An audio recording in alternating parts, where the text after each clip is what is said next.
Someone once said, it's not who you are that holds you back, it's who you think you're not. Welcome, everyone, to Womanpreneur 2015. I am so excited and grateful to be here with you today. What a magnificent opportunity. 2 full days to come together with some dynamic women across the country to learn, to pick up tools and tips, to meet other women who are striving for greater, just like you and I, and then to go back to our businesses within our prospective communities, and then project all that we have learned, and to gain more confidence in learning how to serve others through our business. And so I am so grateful that you are here, that you took advantage of this 3-day opportunity. I mean, this 2-day opportunity. I thank Dr. Nadia and her team of powerful marketers and office support to communicate this and just ride on her vision to help women to grow. What a dynamic woman she is, and I just send blessings to her to continue. She's a great friend of mine and just a powerful woman within herself. My name is Joy McLean, and I'm a 13-year direct sales professional. I never wanted to get into direct sales or have a real business at all. My family grew up, as I was growing up, my family's whole perspective was get an education, get a degree, get a job, get a house and a car and work, and then, get another degree. And I did just that. That was such a high standard in our family. And I would also say it was a high standard just in the time period that I was raised in. I like to call us the second generation of women's livers, because we saw the platform get founded there, in the 30s, but it really took hold during the civil rights movement. And so I was the generation right after that, and being raised during a time where you had to just jump on that bandwagon and momentum that was really great for women to really come out of the home and have a career and just establish herself and not feel bound to being, just a mother or just a wife. And so I am grateful to be raised during that time. I went to the University of Missouri, Columbia, and obtained my bachelor's degree in psychology. Right after college, started working with youth because that was my vision, and I thought my purpose was to save the children. And so I went and worked with them, had a ceiling there, couldn't move up and couldn't get any more money at that level of position. And I found that I was getting bored, just kind of stagnant in there. And so as I looked for another job, I ended up kind of transitioning away from a traditional psychology type of job and moved into what they call community development. And that really took me out of my first comfort zone, because it required me to do a few things and apply a few skills that I really did not want to master or ever thought I would have to master. The first one was math. In school, hated math, did not like it at all. And so I'm good with a calculator and a pencil and paper, and that's just how it works for me. But that was something I had to do in that field. And the second thing was to master the art of speaking. I became a trainer. That was something else. And I also had to build the art of networking and talking to people. See, growing up, I was pretty, I would say, shy, more of a people watcher type of person. It helped me really kind of get through crowds and figure out who was safe and who would be easy for me to interact with.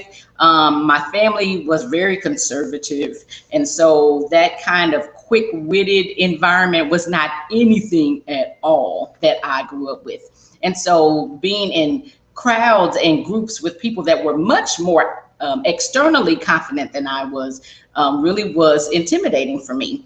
And so to be, and then to go to, high school and have a speech class, boy, that really was not a good place for me at that time. But here I am, many, many years later, what skills that I had to have.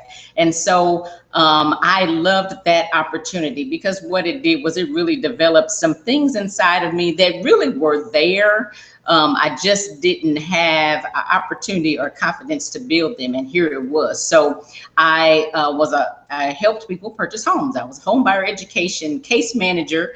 But the other thing about me that was so great, and some of you will truly be able to relate to this, is the ambition or the desire to climb the ladder. And that's why I say we're that second generation of women's livers. We wanted to get the degree and get in there and get that job and do the best we could so we could get a promotion and a promotion and a promotion, and go from a low 5-digit salary to a high 5-digit salary to a 6 figures, right? That's what we were all really programmed to do. And I was that same kind of way. I even had the freedom to really create my own titles. And so when I did that, something would be added to my job description. And after I would look at it, I would go, I think I want to be called this. And they would let me do it. And that really, built my inner superwoman ego kind of thing.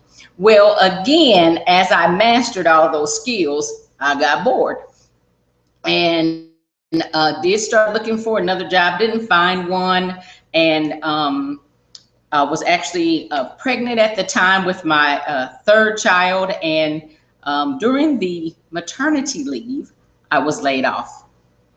And I know some of y'all are going, oh my gosh, how could that happen? But actually I was pretty excited, because the other thing about me that I haven't shared with is that along the way, of course, I got married. I married a dynamic man. I call him my best man. And we have 3 amazing children. And I knew that way back, one of the dreams that I had was not only to be a great wife and a great mom and a great career woman, but how was I going to be able to do that all together? You see, when you're a great career woman, something else sacrifices. And I did not want to lose the sacrifice in doing that. I wanted to have a career, but I really wanted some flexibility. I have learned that I am not the stay-at-home mom, but I truly am a woman who desires flexibility and freedom to be able to choose the times during the day and evening to have time with my family, whether it's at their sports or we just have family time or quick day trips. I really desire that. I'm a woman who desired being able to have long lunches during the day.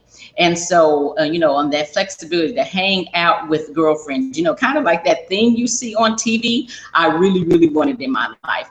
And so really getting laid off wasn't that bad for me. It did open my eyes that I was not the June Cleaver. But what happened is sometime during that, about 3 months later, that is actually where direct sales entered into my life.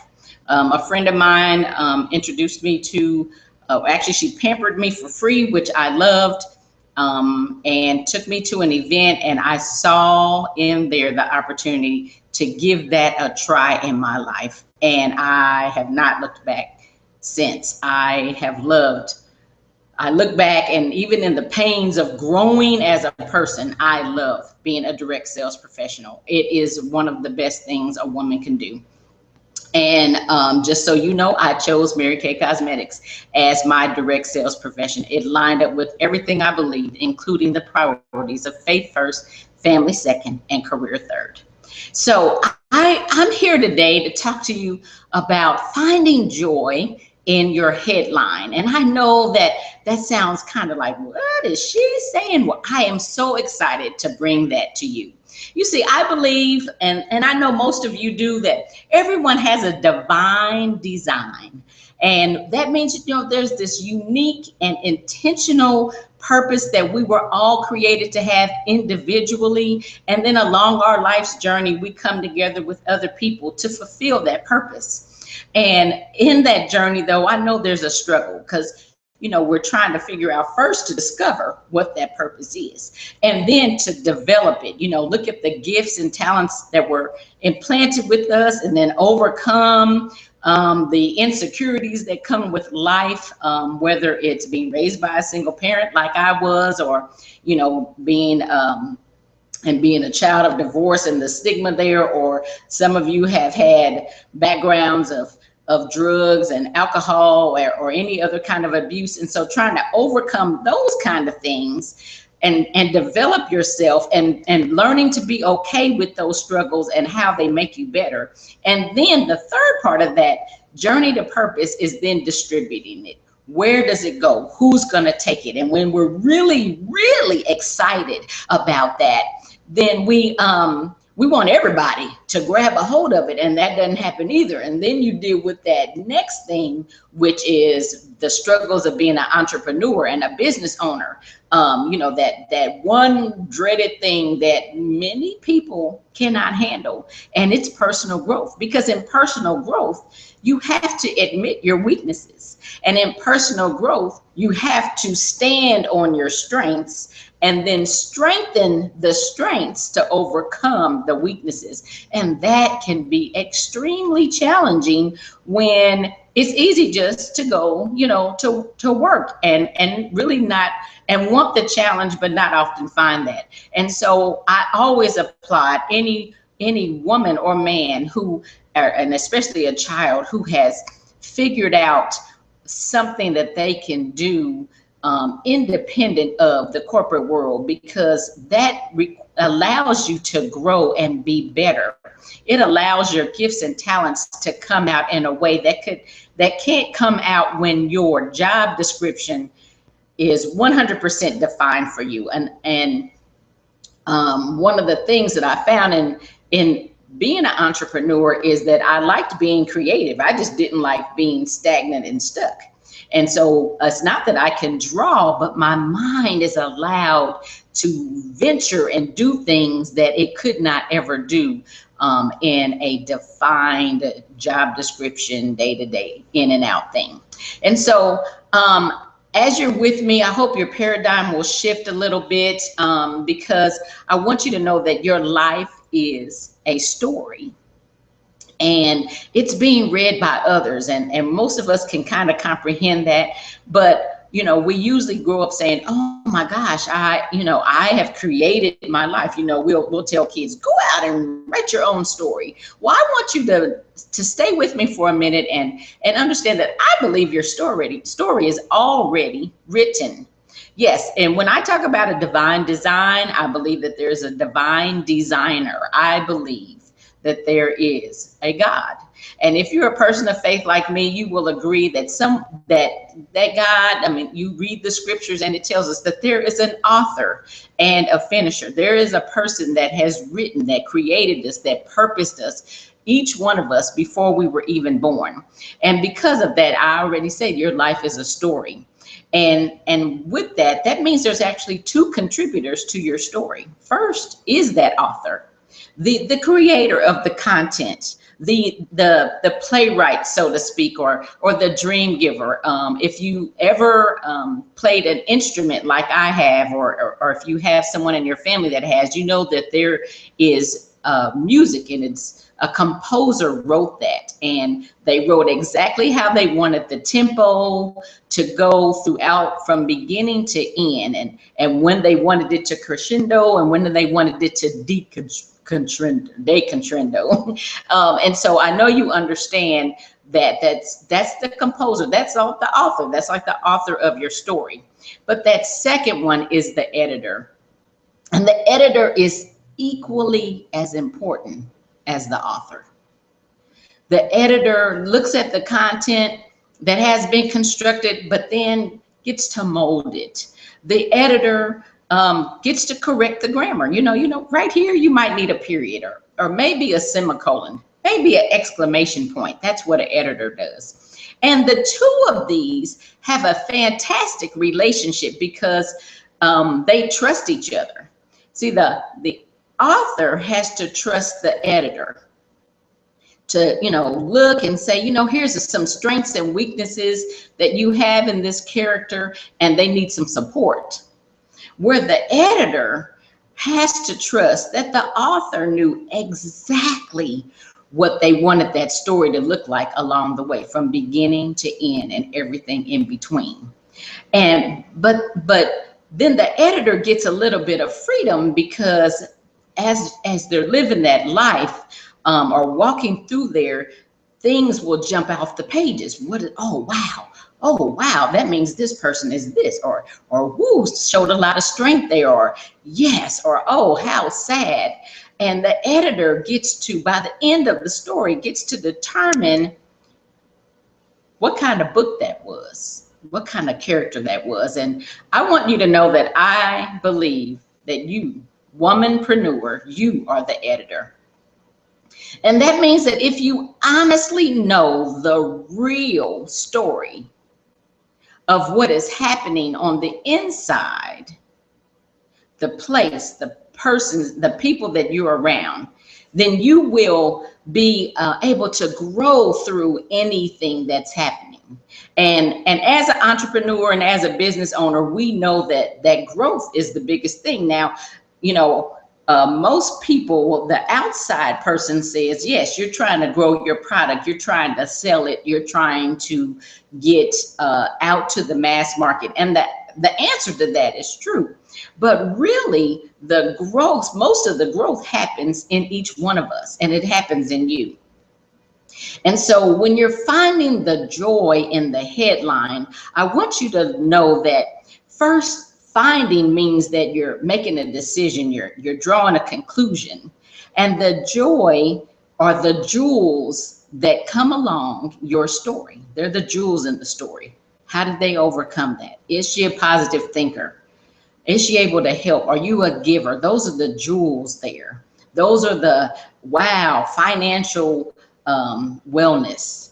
And then there is the headline, and it's simple, that's the banner, that's the caption that people see, because like in journalism, and back to our author and our editor, the author has written the full article, but the editor creates that headline. What stands out to the people? What's going to catch their eye?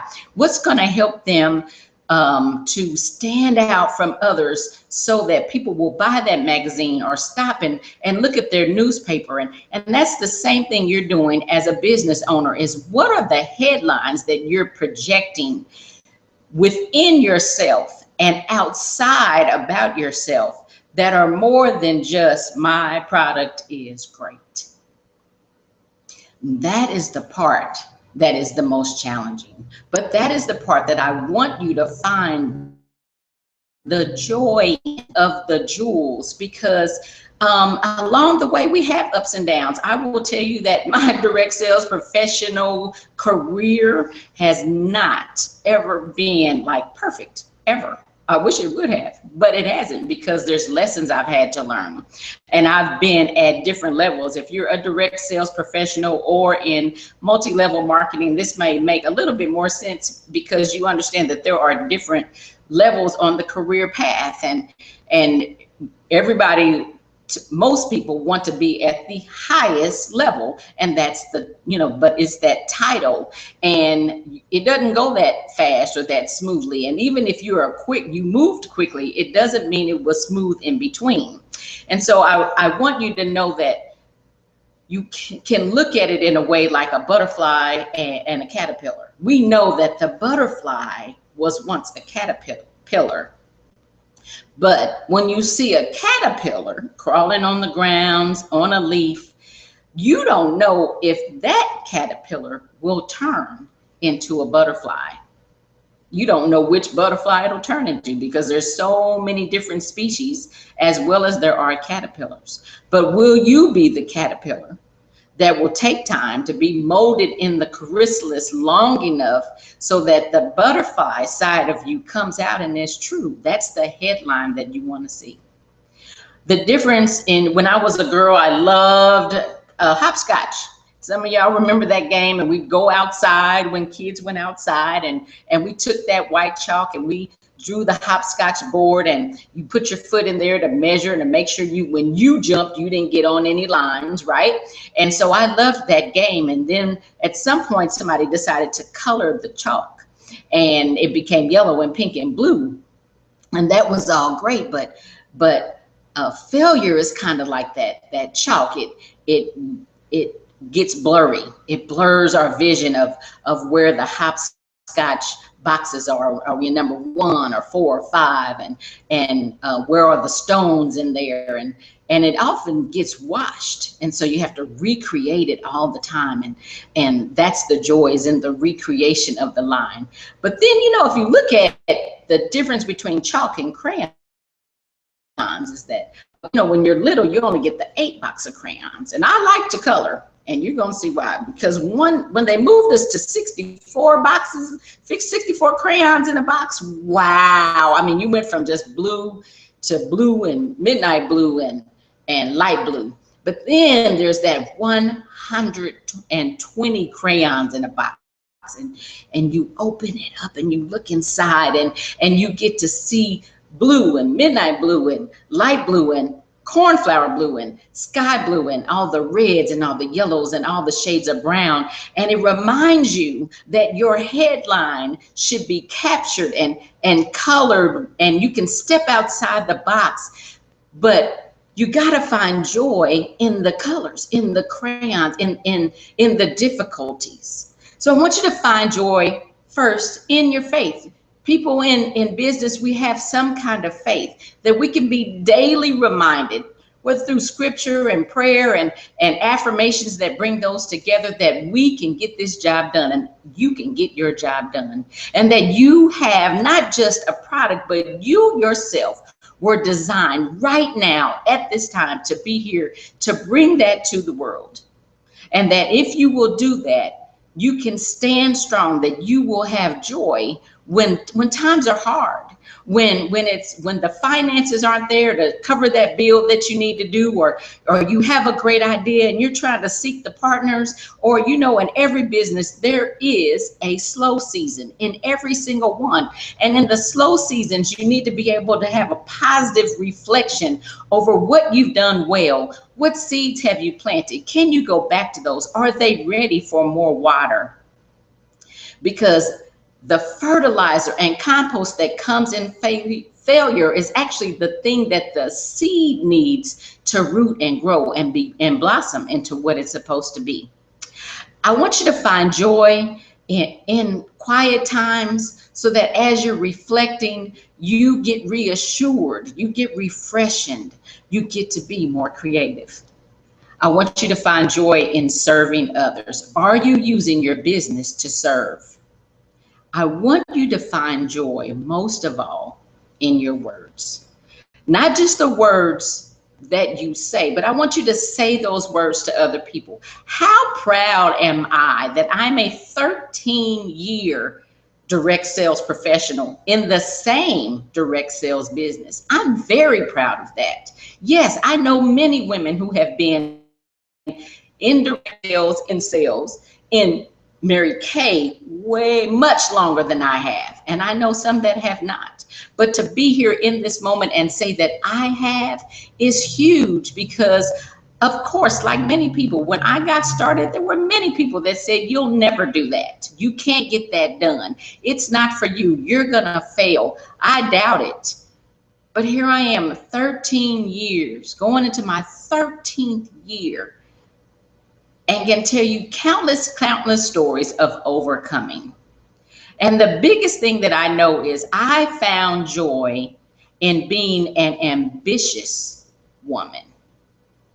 Not one that runs over people, but ambitious. I have started reading a book. It's called The H3 of Leadership by Brad Lomenick. And I'm just going to share a quote with you before I close. It's just one statement. He says, in the purest form, ambition is knowledge and appetite for what's next. In its purest form, ambition is a knowledge of and appetite for what's next. Wow. It's okay to be ambitious. It's okay to stay humble, be hungry, and hustle all at the same time. I am proud to be that woman. That makes me relentless. And you, womanpreneur, are that woman as well. I am gonna close by letting you know that to remember that you are the joy that people need. They need it through your product, but they mostly need it through you. To connect with me after this is over, you are encouraged to send me an email. My email address is mkwithjoy@gmail.com. mkwithjoy@gmail.com. When you email me, the subject is Finding Joy 2015 or hashtag Finding Joy 2015. Please send me your first and last name and your email, and if you'd like a phone number as well. Finding Joy 2015. The fact is, you have what it takes, and you are the joy because you are the editor and the creator of the headline that will be on the billboards across the highway of this nation and this world. I thank you so much for your time, and I look forward to being blessed by you and seeing the connections that we can make as we build a greater nation for every womanpreneur tomorrow.